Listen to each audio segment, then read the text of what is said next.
Olá, é com alegria que recebemos você, irmão querido e amigo que se conecta conosco aqui mais uma vez nesse espaço reservado para a Escola Bíblica Dominical da Primeira Igreja Batista do Brás. No encontro de hoje, nós estamos concluindo mais uma série de estudos. Chegamos ao final de mais um quadrimestre. E ao longo desse tempo, nós estudamos sobre as parábolas de Jesus. Curioso é entender que ao longo dessa série de estudos, a ênfase principal não foi nos milagres de Jesus, também não foi nas promessas de Jesus, nem na identidade de Jesus como Rei e Messias. Mas a ênfase maior se concentrou nas advertências que Jesus proferiu por meio de suas parábolas. Por exemplo, nem todo solo está preparado para receber a boa semente do Evangelho, parábola do semeador. Nem todo aquele que diz Senhor, Senhor entrará no reino dos céus, parábola do joio e da rede. Nem todos estão preparados para a segunda vinda de Cristo, parábola das 10 virgens. Nem todos estão prontos para servir ao próximo, parábola do bom samaritano. Muitos se deixam corromper por seus bens e riquezas, indo por causa disso para o inferno, parábola do rico e de Lázaro, e aí por diante. A grande verdade é que nós somos filhos mimados de Deus e, como tal, raramente toleramos advertências. Mas são essas advertências que nos despertam para um relacionamento maduro e honesto com Deus. Então, seguindo essa mesma linha de advertências, nós vamos à parábola de hoje, cujo tema é o fariseu e o publicano. Vamos ao texto. Lucas 18, de 9 a 14. Lucas capítulo 18, versículos de 9 a 14. A parábola do fariseu e do publicano. Alguns que confiavam em sua própria justiça e desprezavam os outros, Jesus contou esta parábola. Abre aspas. 2 homens subiram ao templo para orar. Um era fariseu e o outro publicano. O fariseu, em pé, orava no íntimo. Deus, eu te agradeço porque eu não sou como os outros homens, ladrões, corruptos, adúlteros, nem mesmo como este publicano. Jejuo 2 vezes por semana e dou o dízimo de tudo que eu ganho. Mas o publicano ficou à distância e nem ousava olhar para o céu, mas batendo no peito, dizia: Deus, tem misericórdia de mim, que sou pecador. Eu lhes digo que este homem, e não outro, foi para casa justificado diante de Deus. Pois quem se exalta será humilhado, e quem se humilha será exaltado. Essa é uma das parábolas mais conhecidas de Jesus. Em apenas 6 versículos, Jesus diz muito. O texto ele é pequenininho, mas é possível dividi-lo em 4 partes para facilitar a nossa compreensão. Primeiro, o público-alvo, a quem Jesus pronuncia essa parábola. Segundo, a semelhança entre os 2 personagens. Terceiro, o contraste entre esses 2 personagens. E quarto, o âmago da mensagem.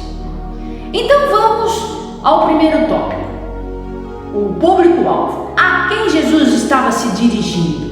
Lucas deixa claro a quem Jesus estava falando já no versículo 9. Diz assim: há alguns que confiavam em sua própria justiça e desprezavam os outros. Jesus contou esta parábola.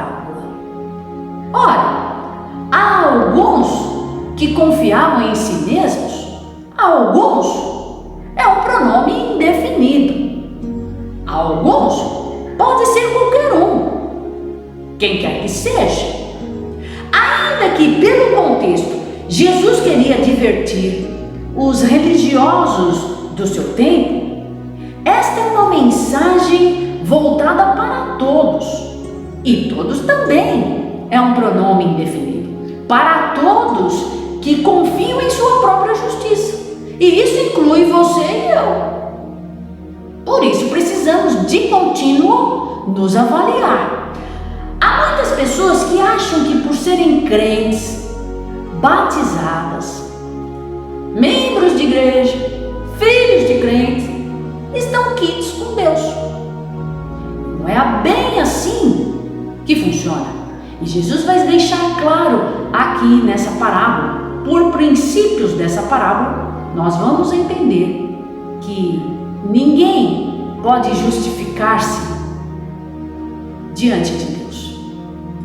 O segundo tópico é a semelhança entre esses dois personagens. No versículo 10, nós lemos o seguinte: 2 homens subiram ao templo para orar. Um era fariseu e o outro era publicano. Particularmente nesse versículo, nós podemos deduzir que há muita semelhança entre eles. Veja, os dois deveriam conhecer muito bem as escrituras do Antigo Testamento.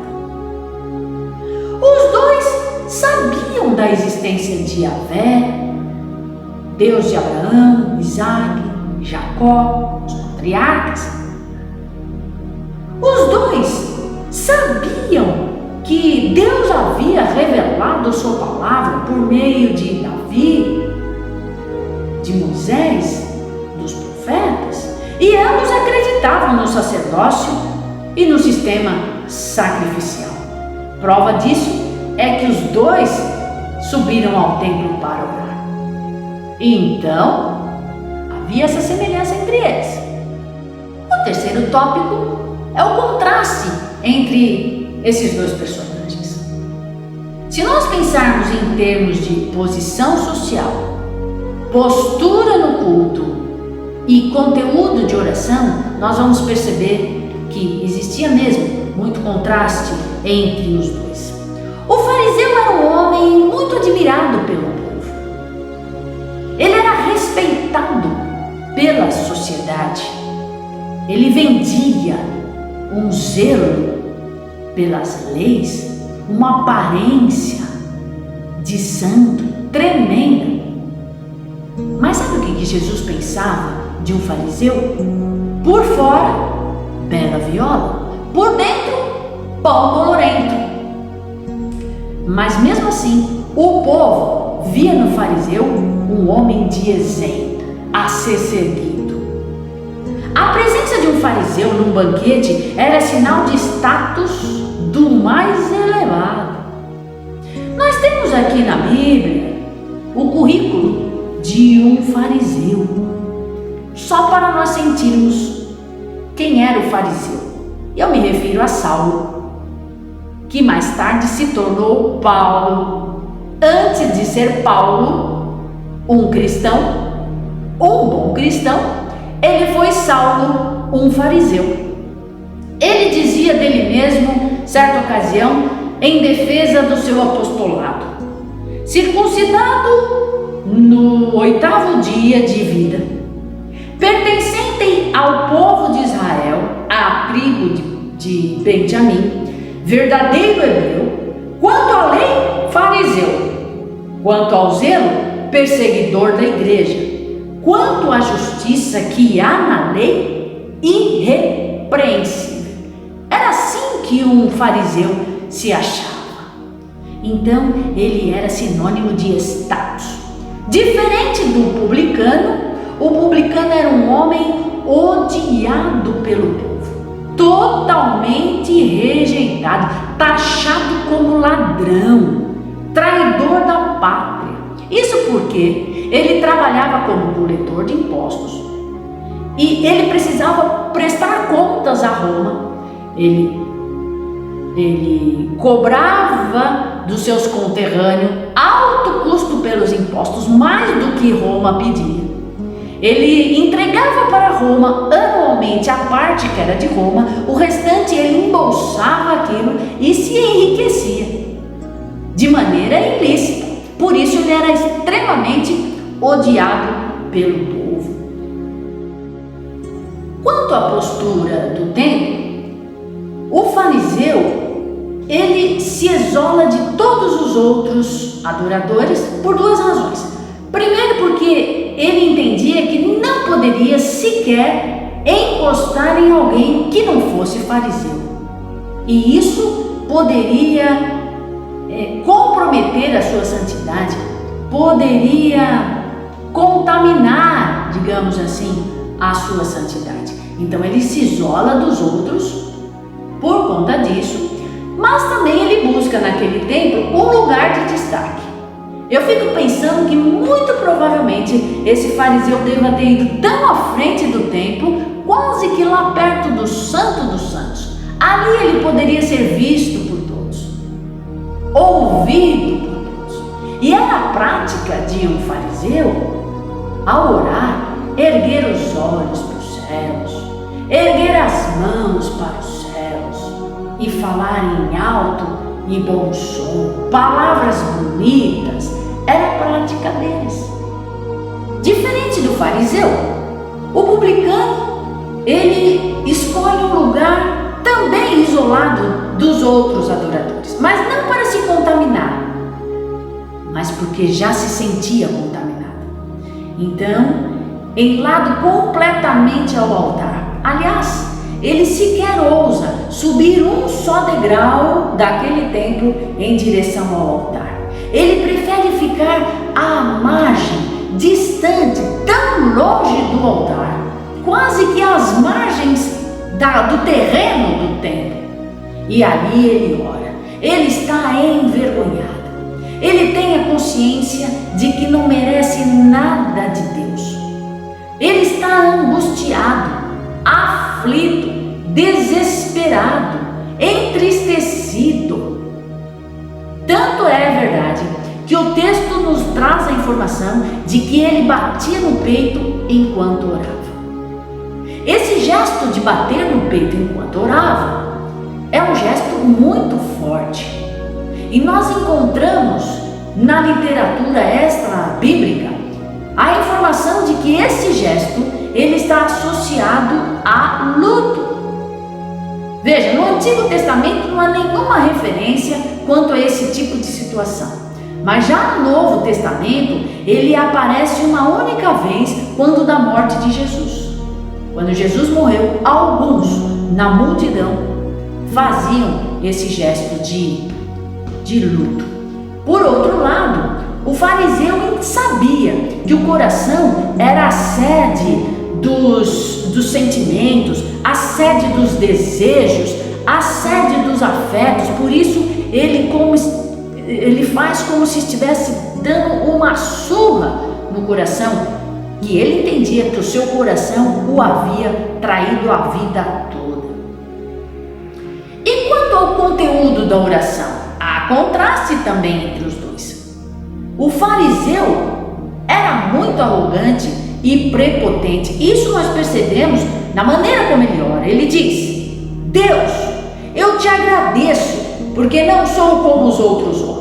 Não sou ladrão, não sou corrupto, não sou adúltero, nem mesmo como aquele publicano. Veja, a oração do fariseu é muita arrogância, é muita prepotência. Ele se compara aos homens piores do que ele para que a sua santidade se sobressaia. E parece também que ele está orgulhoso de ser assim.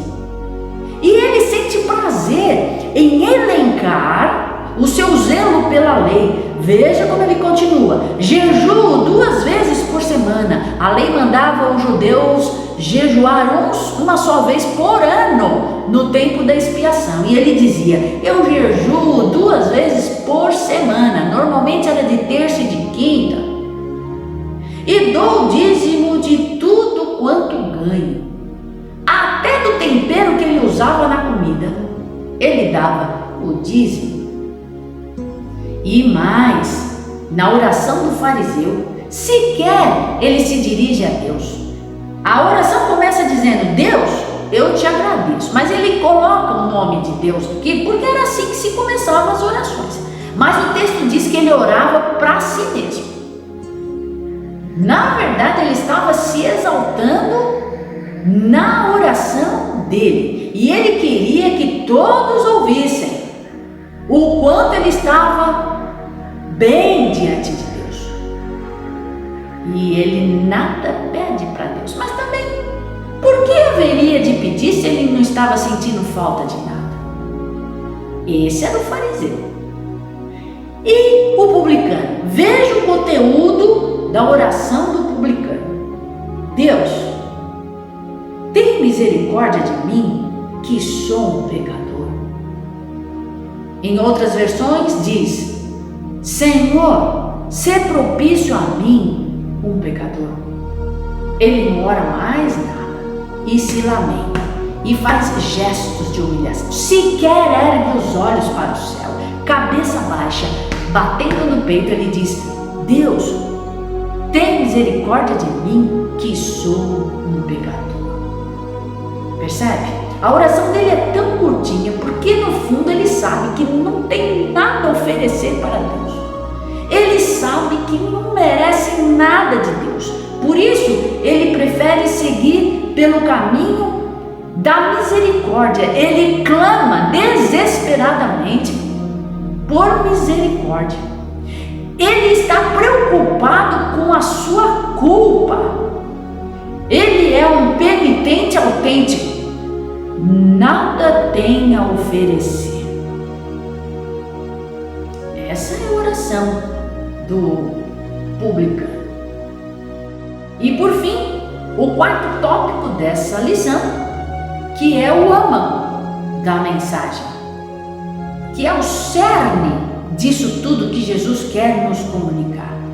Diz lá o último versículo, Jesus encerrando a sua parábola: eu lhes digo que este homem, referindo-se ao publicano, e não aquele outro, referindo-se ao fariseu, foi para casa justificado diante de Deus. Pois quem se exalta será humilhado, e quem se humilha será exaltado. Ora, quando Jesus terminou de contar essa parábola, eu imagino que isso tenha chocado a multidão. Claro, como pode um coletor de impostos, um publicano, traiçoeiro, se tornar justo aos olhos de Deus?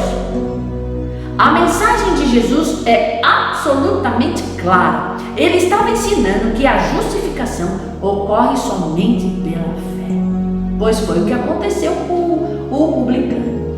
Ele orou, ele nada tinha a oferecer para Deus e sabia disso. O publicano nada tinha para dar para Deus. Por isso, então, ele estava pedindo que Deus fizesse por ele o que ele mesmo não podia fazer. Aqui está toda a teologia da justificação. Aqui está a essência do Evangelho.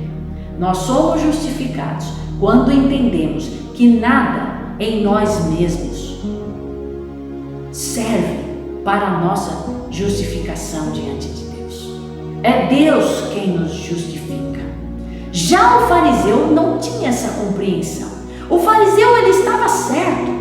Ele tinha certeza que seus jejuns, ritos, dízimos o tornariam justos e aceitáveis diante de Deus. E Jesus mostra por parábola que não somos justificados pelo que fazemos. Martinho Lutero percebeu isso lá em 1517, há tempo ainda de ser salvo. quando, ao estudar as epístolas aos Romanos, ele descobriu que ninguém pode alcançar a salvação por obras ou qualquer mérito próprio, mas somente pela fé em Jesus. Só pela fé. Sola fide. Conclusão. Ao olharmos para o fariseu, aquele religioso prepotente, aprendemos com ele um exemplo negativo a não ser seguido. Ele nos comunica o quão perigoso é nos exaltarmos diante de Deus. Essa parábola nos adverte, em tom de reflexão, que tipo de crente nós temos sido? Farisaicos? Mecânicos, talvez? Plugados no piloto automático, de maneira a cumprirmos todas as nossas funções cristãs religiosas sem a menor reflexão? Por outro lado, olhando para o publicano, vemos nele sim um exemplo positivo a ser seguido. Nele nós temos um exemplo de quebrantamento, de honestidade para consigo mesmo e para com Deus. Será que nós temos reconhecido os nossos erros? Será que nós estamos sentindo a culpa dos nossos pecados? Nós reconhecemos o nada que somos diante de Deus? São perguntas que nós precisamos fazer diante de uma parábola como essa. Jesus está nos advertindo: olha, ninguém pode justificar-se a si mesmo. Nós precisamos viver na total dependência do Senhor. Nada em nós mesmos serve para a nossa justificação. Então, a exemplo do publicano que desceu daquele templo justificado, nós precisamos, como ele, pedir: Senhor, sê propício a mim, tem misericórdia de mim. Peça ao Senhor misericórdia, se não para a salvação, porque você já teve uma experiência pessoal com Jesus. Peça ao Senhor misericórdia para a consagração. Ou se você ainda não teve o prazer, o privilégio, a oportunidade de se humilhar diante do Senhor e receber dele a justificação, esse é o momento aceitável. Faça isso enquanto é tempo. Fato é que o publicano desceu justificado. Aquele que se humilhou saiu de lá justificado. É isso que a parábola quer nos ensinar. Que Deus nos abençoe.